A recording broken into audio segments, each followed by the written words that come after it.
Hey,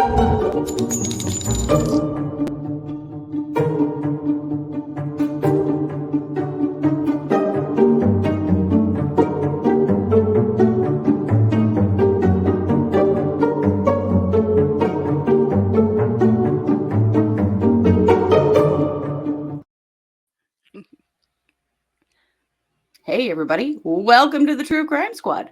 I'm Kristi Brower, here with my sister, co-host, and partner in all things crime, Katie Weaver. Hey, Katie.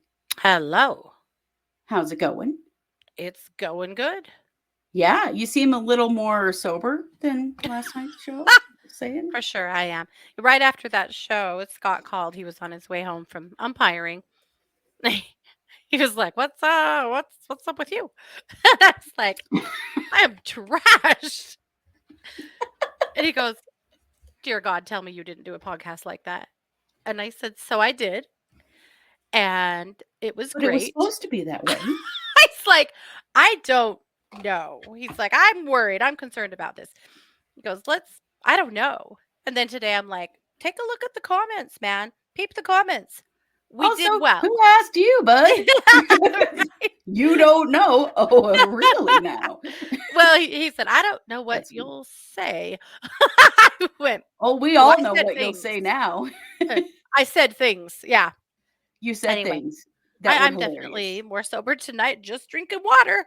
Me too. Just strawberry lemonade for me.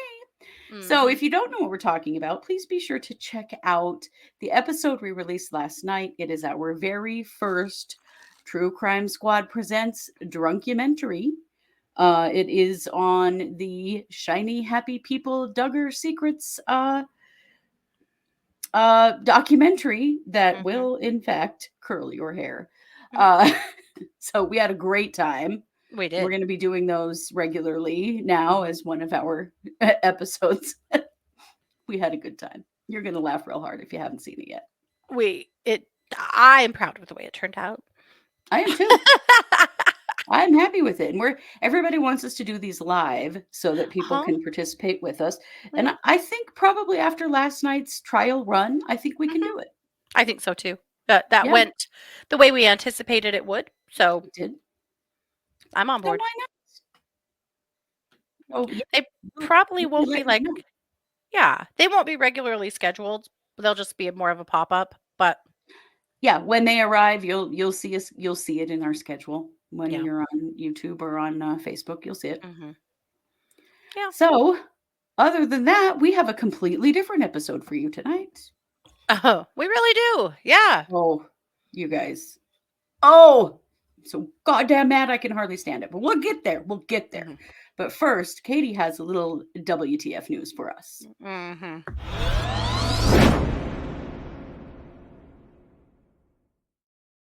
felt like WTF was perfect for this segment. However, it makes me want to create a new segment called Still Not a Drag Queen. That's happening. You're going to see that very soon. That it will be fabulous. However, it's not fabulous because I want to introduce you to this fool right here. This is Daniel Kellan Mayfield. Oh boy, that sounds like a serial killer name. Just saying. Well, maybe, but he got stopped. Not for killing, however. For filming girls in the church showers. Oh, God. Daniel Gross bastard.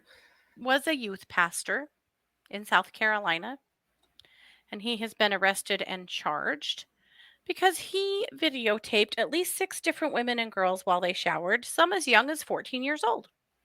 Oh, my God. He's charged with... I'm confused. Why does a church have showers? I don't know. The articles I read, I was a little unclear on that, and some of them weren't at the church. He was actually going to women's houses and peeping in their windows. Ooh, gross. Yeah. Yep. I think this was probably a serial rapist in the making. And I wonder if now that he's been charged, if other things will come out about this person. Of course they will. They always do. One of the things that really gets me is that the church said that Daniel was caught in an incident of moral misconduct. Oh, good God. Mhm. Ooh, I'm so tired of that apologist Mhm. language around Mhm. rape. Ooh, it makes me so Incident. mad. Yes. Well, this was voyeurism, but yes, Voy an well, incident, voyeurism, whatever it is, it's always whatever some it bullshit is, yeah, like this. of moral misconduct. Yeah. So, Oh, sexual assault. yeah. Oh, So the incidents date back to July 2022. So we only really know of some of them, I suspect. But mhm. here's what happened. One of the staff members at the church was taking a shower at her home and saw a light out the window that looked weird to her. And she went and looked out the window and saw him standing in the backyard with his phone up, filming her. Oh my god. Hmm. Terrifying. So this woman and her sister basically chased him into the backyard and confronted him. And then they called the police. Well, when the police got there, when they caught up with him, they reviewed his phone and he had filmed at least 5 other young women at the church, including children in the bathroom. Oh my god, that's so horrific. Hmm. Yep. This kills me though, what one of the parents said. One of the parents told the judge that they had entrusted Mayfield with their children. She said he took advantage of them in a vulnerable situation. And this is just not a one time deal. It seems to be going on much longer. We don't feel like he needs to be released for any reason. Well, yeah, you think? Yeah. But they also said that this is their church family and they just couldn't imagine that anybody would do anything like this. People, your children are Right not up. safe at church. No. They're no more safe at church than they are anywhere else in the world and maybe less. Yeah. Stop trusting these men with Yeah. your children. It's Right? happening over and over and over again. Stop. Yeah. And it's not an attack on churches, it's an attack on pedophiles, the real Yes. ones But you know where they find a lot of kids? At at church. church. You know who's not going to believe for a second that you're going to hurt their kids? People at church. Yeah. It's definitely a vulnerable situation in which you Hmm. give other people power and authority over yourself and your kids. Hmm. It's time to wise up on this. It absolutely is. God. So charges have finally been filed. This happened over a year ago, but charges have finally been filed. Whoa. What took Yeah, so long? good question. Bunch of bullshit. That's what. I'm sure it was. Yep. So we'll keep an eye on this one, but yet again, not a drag queen. No. Good Lord. I'm going to kick the mic back over to you for our main case. Okay.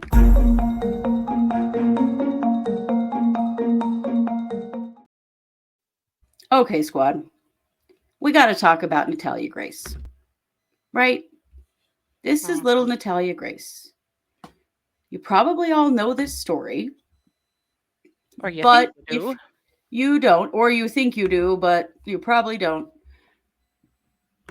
Natalia Grace is a child who was adopted out of a Ukrainian orphanage in 2002 ish by a family, an American family, who then, about a year after they got her, decided they didn't want her anymore.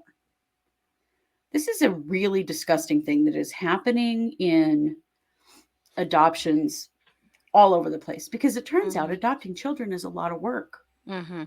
And kids who've lived in an orphanage or who've been in abusive homes, guess what? They have some challenges. They need help.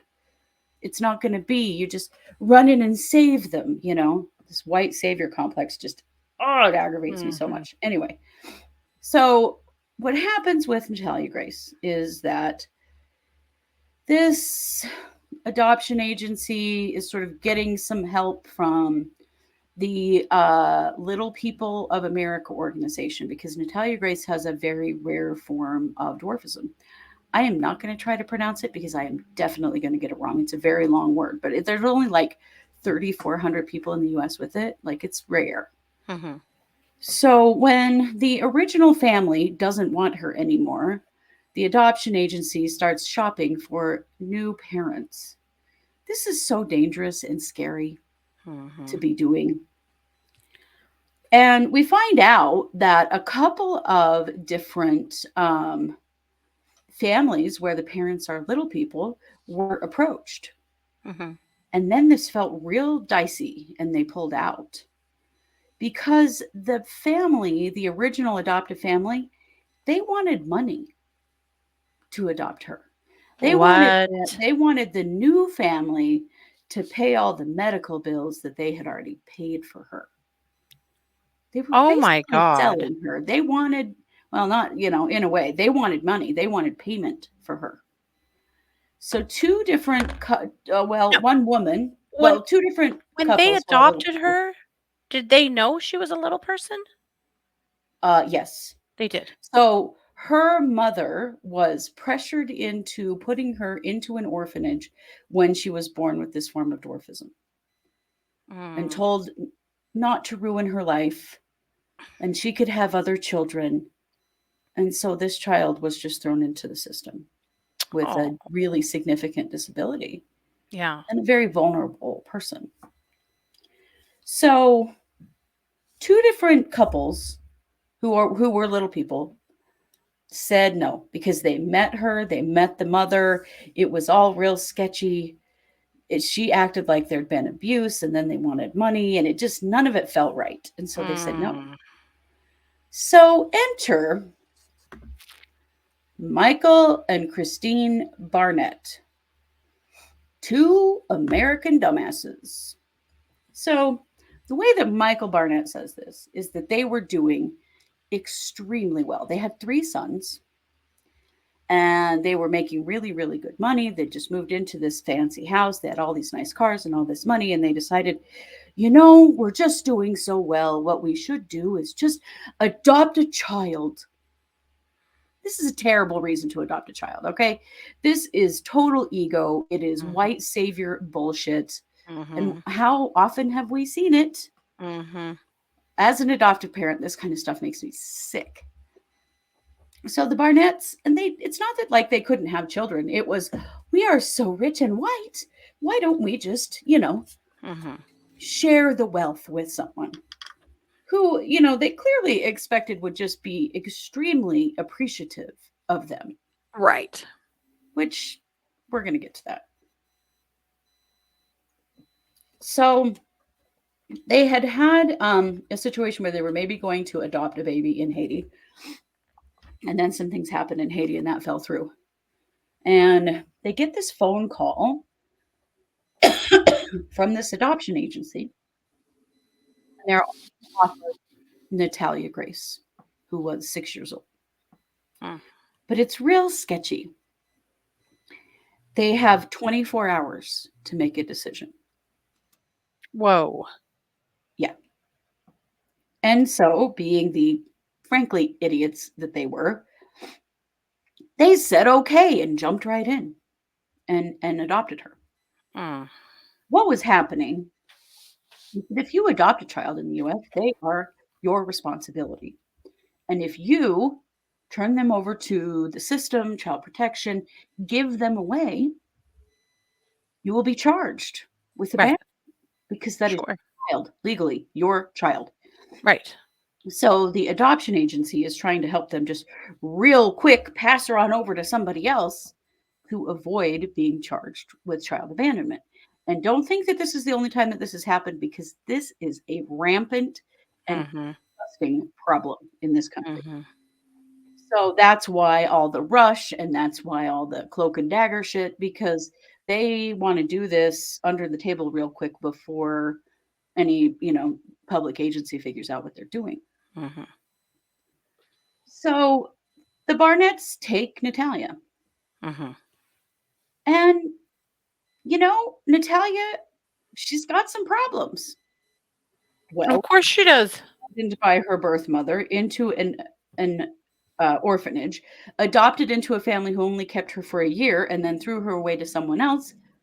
I would be very concerned. Because they just didn't want her anymore. Right. Yeah. Now, do we really know what the problems were? For real? Like, honestly, no, I don't know. Lots of things Yeah. were reported later by the Barnetts that she kept knives under her bed. That wouldn't surprise me at all for a child who's been through the things that she's been through for Right. safety. Mm-hmm. But they said that she told them that she would be standing at the end of their bed with a knife, and that she said she was going to kill her adoptive mother, and that she was going to kill her adoptive siblings and her adoptive dad, and that there were all these statements made about her. Mm-hmm. But now that we know a little more about this situation, no one really knows if any of that is even actually true. Right. And even if it was true, she would definitely have emotional disturbance through all of the things that she has been through. That is Mm-hmm. not surprising. Right. She's But not to a these stuffed people, animal. She's a right, human being who is damaged and injured from yeah, everything she's been through. Like, it right. shouldn't be a surprise to people, but somehow it is. But to the Barnetts, it really was. Mm-hmm. And at one point in a documentary I watched today, Michael Barnett's sister made a statement about how ungrateful she was. She's 6. You think that children who are adopted out of a system like that and have been abandoned are grateful? They have been failed by every adult they have ever known since birth. Mm-hmm. They are not grateful, and they do not have to be grateful. Not at all. That is something to be earned over time. But They their don't first actually owe instinct you that. is mistrust. Yeah. Duh. Ugh. Anyway, so y'all probably know some of the story. There was a news article that came out a few years ago that Natalia Grace was actually an adult pretending to be a child, using her dwarfism as a cover for all of that, and that it was similar to the movie The Orphan, because there's a movie where that does happen. Mm-hmm. And it seemed like kind of the whole world believed that, at least Mm-hmm. for a while. But there is so much more to this story.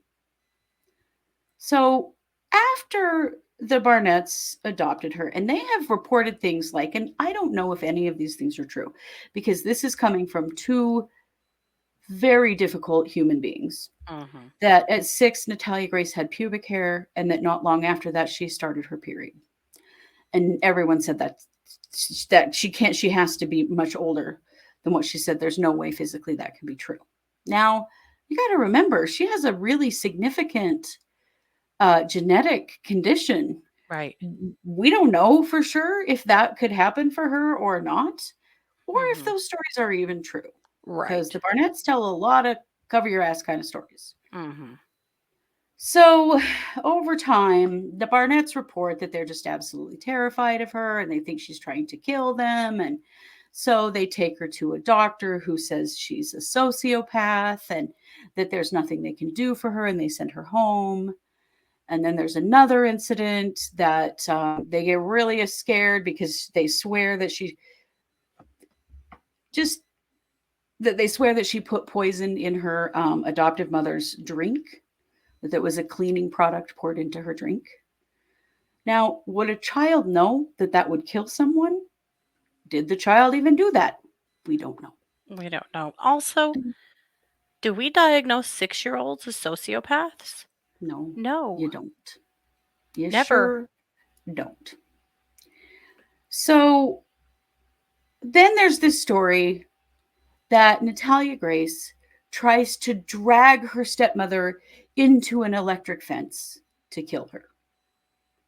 Natalia Grace, who's 2.5-ish feet tall, Mm-hmm. has pretty significant dysplasia in her hands and problems with all of her joints. Her adoptive mother, Christine, who is a full-sized adult Mm-hmm. without dwarfism. Mm-hmm. Yeah, okay, whatever. There's this whole big, ridiculous, convoluted story. I'm not Also, even going to tell it an because I electric think it's fence is bullshit. gonna kill her? No, no. No. They were at a farm doing this cow milking thing for one of the brothers' birthdays. And this whole story gets told. So Mm-hmm. the police are called, and the police say, well, this child is 6 years old. We don't arrest her. There must be something wrong. And they take her to a hospital. Everybody is confused about her age. And they actually take her in the hospital from the children's unit and put her in the adult unit Oh my because she God. talks about sexual things. And I mean, are you Oh, not aware that children who have been sexually abused say rather shocking sexual things? yeah. Anyway, so she spends quite a bit of time in this hospital. And during this time, Michael Barnett says that one of the things that the police recommended to him is that they needed to go to court and have her age adjusted because clearly she's not the age that she should be. Now, how this happened in Indiana, okay? How this judge did this, I don't know. They have a few things. So they say that from the time that she was brought into the United States to up to these incidents happening, she hadn't grown at all. And so they're trying to say that that means she's fully grown. She's an adult. Then there's the pubic hair and the period thing. And they use all of that as their evidence that she is not actually a child, but that she is an adult and she is faking being a child in order to murder her adoptive family. Oh, for the love of God. So the judge, in all of his infinite wisdom, Hmm. says, well, I think you stopped growing about 18. And so I'm just going to add 4 years to that. So you're 22. And he gives her a new birth date and ages her up. Oh my At this point, God. she's 8, ages her up to 22 Oh. years old. So legally, she gets new ID, new birth certificate, new everything that gives her birth year as 1989 rather than 2003. And An she is in 8-year-old who is in absolutely no way, shape, right. or capacity to take care of herself in any way. Is Oh my not an adult. God. No. So the Barnetts, who clearly are in way over their heads, decide now this is their opportunity to get her own apartment so that she doesn't have to live with them anymore because they don't know what to do with her. So they get her an apartment Oh. and they sort of bring her food and occasionally come and help her out. But she couldn't even reach the stove or the washer. She didn't know how to do anything. Anything.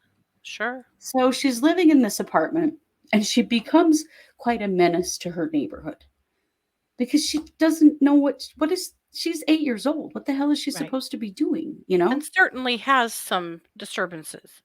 Yes, definitely has some psychiatric disturbances, has some developmental limitations because kids do not develop when they go through this kind of trauma. No. So psychologically, mentally she's not has not been developing. Well, right. She's also Anytime. not in school. Not in Yeah. school. Not in school. Of course not. She's already been through school, don't you know? She's 22. Apparently, because you can just add 14 years to somebody's life at any moment. What the hell? So, in the documentary I watched, which is called The Curious Case of Natalia Grace, it's on ID. Please watch it with a grain of salt. Michael Barnett is the craziest person I've ever seen on TV in my whole life. Mm. It is wild. And everything is from his perspective because he basically blames everything on Christine and she doesn't participate in this story and Ah. in this documentary. So, and he's a terrible actor, guys. Go watch it. You'll be like, what the fuck? This could have been But a drunkumentary. it really could have. I know. I was like, do I do this or do I? Yeah. Anyway, it's wild. Mm. So it's told from his perspective. And so there's a lot of stuff that you're just not really sure about. But they interview a lot of the neighbors in this first apartment that she lives in. And they talk about how she breaks into their houses to eat their food. Sure. And if she sees them out on the street, she'll stop them and talk to them for a long time. And they have trouble getting away from her. Yeah, She she's tells lonely. them, She's yeah, hungry. She's yeah, asking adults to help her. she's a child who has no idea how to take care of herself or what the Can hell you she's imagine even how doing. scary it must have been staying in that apartment Right? at night alone? And So scary. yeah. So the thing that gets her in a lot of trouble in this apartment complex is her trying to hang out with children, because she tells everyone that she's 22, that she may seem small, but that's because she has dwarfism, and that Mhm. she's 22 because that's what her parents have told her to say. Sure. So all of these people living in this community are just flummoxed by her. Mhm. They're like, is she says she's 22. She doesn't seem like she's 22. She wears the same clothes for days on end. She has body odor and her hair is dirty, like she's not bathing. She's always hungry, like she's not feeding herself at home. She's breaking into people's houses. She's hanging out with people's little boys that turn out to be right around her age, her Mhm. actual age. Yeah. Um, so she lives there for about a year, Mhm. and there are a lot of challenges, and when because she's bothering people. Mhm. So when that lease is up, they basically are like, yeah, you gotta get out of here. So Oh. throughout this time, DCFS, the Child Protection Services, they're still investigating this situation, and Mhm. they're still looking into Christine and Michael, because they're like, what the hell is going on here? Mhm. She appears to be a child. What are you doing? Yeah. So they're trying to investigate them for neglect and, Mhm. all this stuff, because they're like, this kid is not 22 years old. This is insane. Mhm. Um, so Christine gets real tired, and I gotta say, I'm gonna say some things that Christine did. I don't know if Christine did these things or if Michael did who did them, because this is Michael's word. He's wackodonkulous for sure. So someone decided that they needed to move her out of the county where they had been living, so that the child protection people would leave them alone. Oh, of course. Mhm. So they move her to Lafayette, Indiana, 3 counties over. They stick her in an apartment. It's a second floor apartment Oh with no no. elevator. Oh. And they basically uh, dump her with her food stamps card. And they move to Canada. Legit. They move to Canada. They have a son. Their oldest son has autism, and he's a genius. He's already completed his bachelor's degree when he's like in middle school or junior high. And he has an Mhm. opportunity to go to a university in Canada to get his master's degree. So they just dump her, and they move to Canada and leave her. Oh. Well, of course, what does she do? She starts bothering people because, She's a child. she's a child. She doesn't know. For a while, they took her cell phone away because they were mad at her and didn't want her to be able to call them. Finally, she gets her phone back from Oh. them. This whole thing is so gross. So she meets a neighbor who helps her out, and but again, everybody's like, what in the hell is going on with this girl? Well, one day she just vanishes. Mm. And the Barnetts have completely dumped her. Yeah, they don't But care. she was supposed to be going to a GED center. They had given her an apartment that was near a GED center. It was also in a real shitty, drug Oh. dealery, dangerous part of town.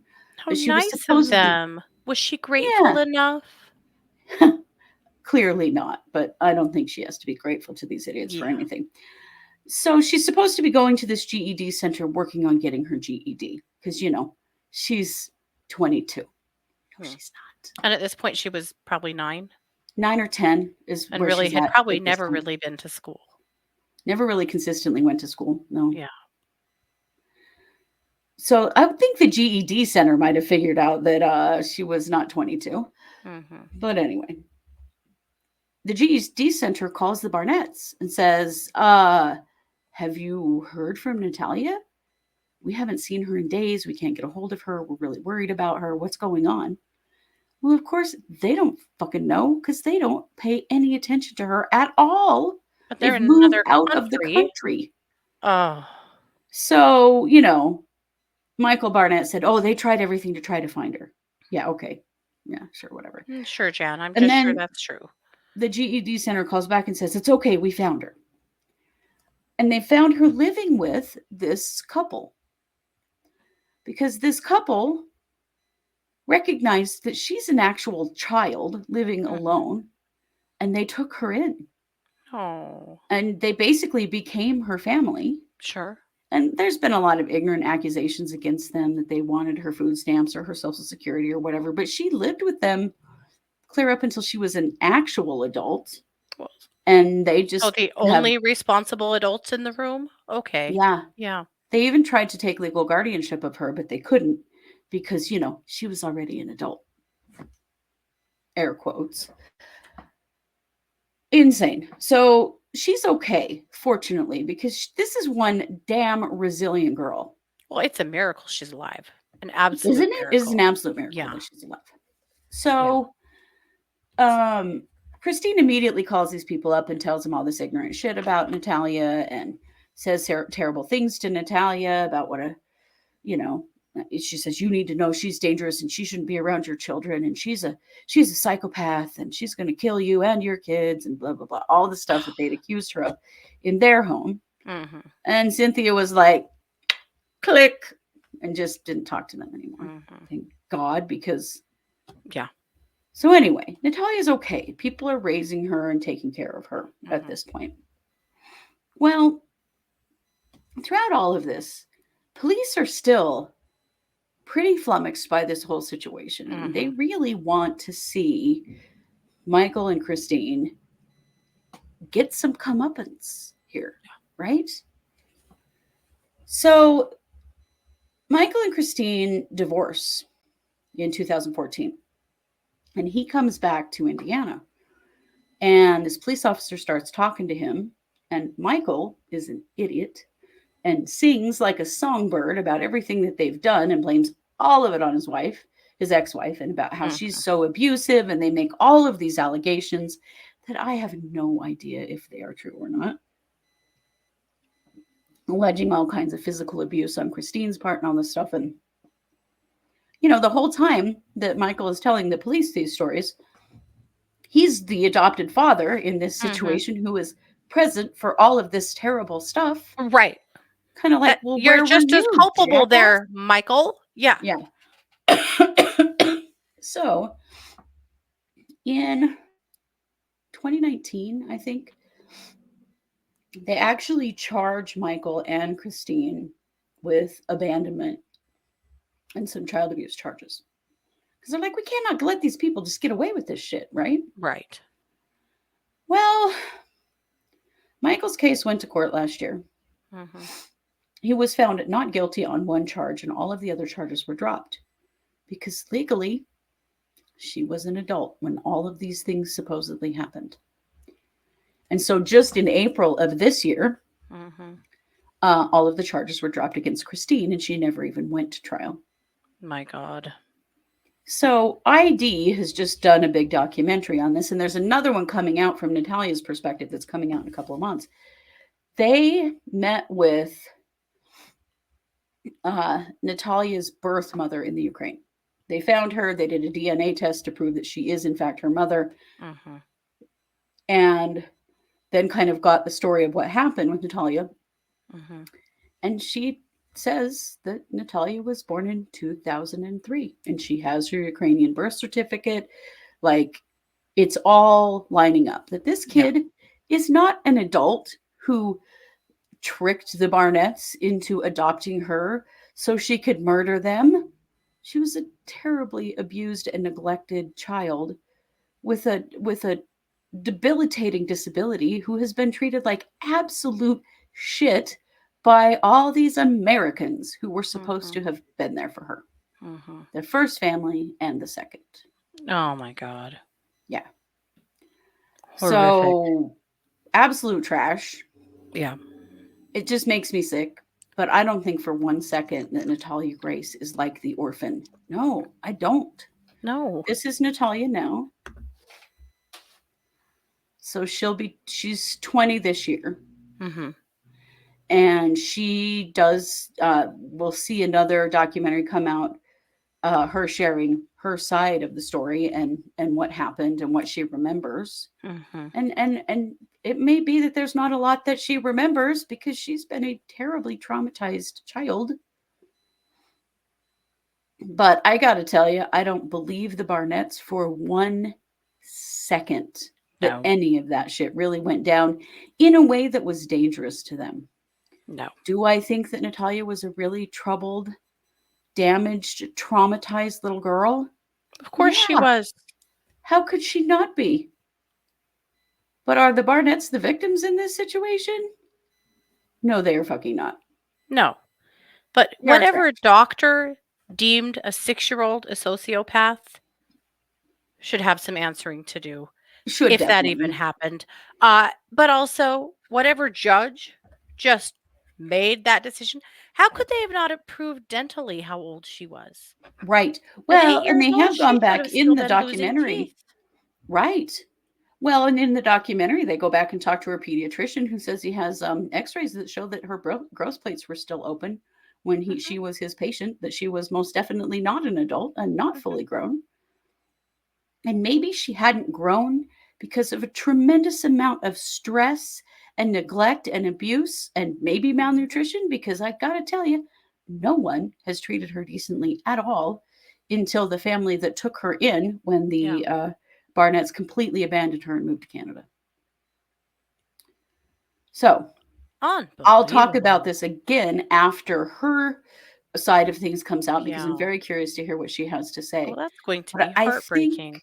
The yeah, thought it's of an really, 8-year-old child, especially from another oh, country, just thrown into an apartment all alone and yeah, expected to just take care of themselves and be yeah. okay. And she managed to live through that Yeah. in two different apartment situations Mhm. and managed to find some people who gave a shit about her Right. I mean, and who huge helped her. props to them and to her. What a little badass that she was able to She's get through this. amazingly resilient, Absolutely. but you will never convince me that she was an adult pretending to be a child. No, she Well, wasn't. obviously she wasn't. There's proof that she wasn't. Right, The proof is in the right. DNA, Well, the and these growth plates. Barnetts were so unprepared to be adoptive parents, to not just be loved and appreciated by their child. That I is not just how any of this works. No. I just read today about a mommy blogger who, I guess a couple of years ago, they were all set to adopt a baby out of, I believe, Thailand. And then as they were like getting close to finalizing the adoption, they learned that there's a law in that country that you cannot, for a year after you adopt a child from their country, Mm, post mhm. about them on social media, post pictures, videos, or anything, or speak about them publicly for their safety. Right. And that just didn't work for them because we have a YouTube that's really popular and we just can't do that. So they pulled the plug on that adoption because they weren't going Yeah. to be able to exploit that child for views.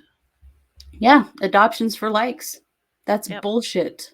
Yep. And anyone adopting a child from another country and a child who's been in an orphanage needs a hell of a lot of education Hmm. and training And and follow support. after Hmm. the adoption. None of Hmm. this, you got 24 hours to decide bullshit. Mm-mm. This whole Well, in thing that first is family that was stupid. demanding repayment for all of her medical bills, Yeah, no, bitch, you adopt a kid.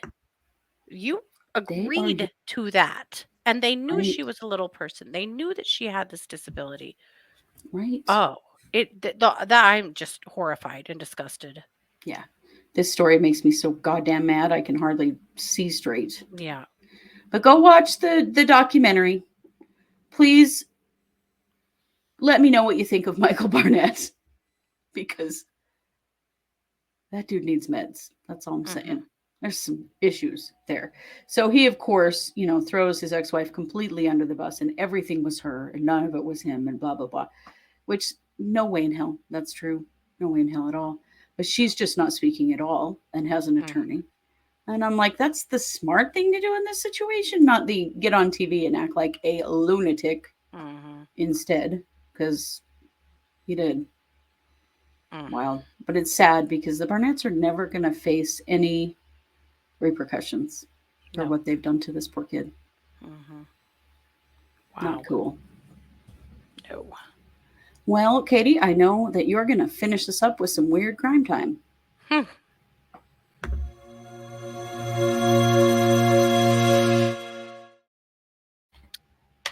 probably the most Canadian story that ever Canadian. Okay? Oh boy. Is it A? This is a bakery in, British Columbia, Vancouver, British Mhm. Columbia. This boy broke the glass and broke into a bakery. See him slipping through the door. Well, it was Mhm. hard work. After he got busted in there, he sat in a chair and rested for about 15 minutes.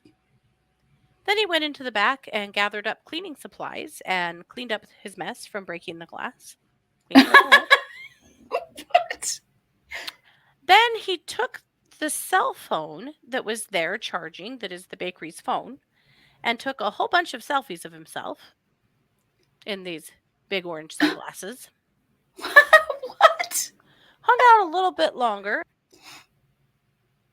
then packaged himself up 6 cupcakes.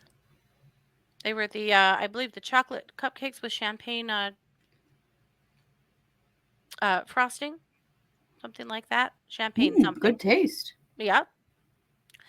And oh yeah, 6 chocolate champagne cupcakes to go. And then he left. And so they have these videos of him, doing this stuff and the pictures that he took of himself on the cell phone. Well, then he went home and gobbled down those cupcakes and grew a conscience. They were conscience cupcakes, apparently. I don't know what she puts in those, but we need more of those, especially here in the US. But Sounds like it. he felt bad about what he did. So he called him up and he said, I'm the guy that did the thing. And how much is it going to cost to repair that door? And I'll pay for that. And he also wanted to pay for his cupcakes. Uh, so he offered to pay them $800 to fix the door and to take care of the cupcake situation. And he also wanted to know if they wanted him to throw in his orange sunglasses as a gift. What? Now, the woman who owns this bakery is the nicest human on the planet. And she's made some TikToks about it. She's kind of just made it kind of a joke. And she doesn't want to press charges. The police are looking into it, but she said she can tell that he's just a kid who made a mistake, and we all make mistakes, and he's trying to make up for it, and wants to pay for his mistakes here, and she doesn't want to press charges. She just wants him to be able to put it behind him. But she did design a brand new cupcake that, that are the chocolate champagne cupcakes, but she designed a special cookie with big orange sunglasses that looks like big orange sunglasses that goes on top of the cupcake. So that's what she did instead. So it sounds like all's well that ends well. I He's guess so. apparently not going to be facing charges for this. He is paying restitution for his crime. She's hoping that he learned his lesson. And she said next time, just come in during business hours. Right. Just come buy the cupcakes, dummy. Yeah. Wow. I mean, I think it's pretty cool for her to give him a shot, but if he does this again to anybody, different Slamma. story. Yeah. Yeah. To the slammer. But as it sits right now, it sounds like he probably will be let off the hook. So there you have it. That's the Cupcake Caper, That is definitely the most Canadian story I've heard in a very long time. right? Sometimes I wish I lived in Canada uh, Very because the polite. Barnetts don't live there anymore, so it'd be okay. Canada didn't want them. Right. Mm-mm. Well, I mean, come on. He cleaned up his mess after shattering the window. What kind of criminal does that? I genuinely don't know. Just this guy. So Mhm. that's it. That's what I've got. Wow. Well, thanks for that. I mean, that lightens things up for us just a bit. I always like to go out on a light note. I mean, it does help, definitely. Well, we will be back Wednesday night at 7 p.m. Mountain for our Wednesday night case updates episode. And we'll be back with more drunkumentaries and more episodes like this and just more of everything. So, stay tuned. We are the True Crime Squad. Thanks for being here. Take care.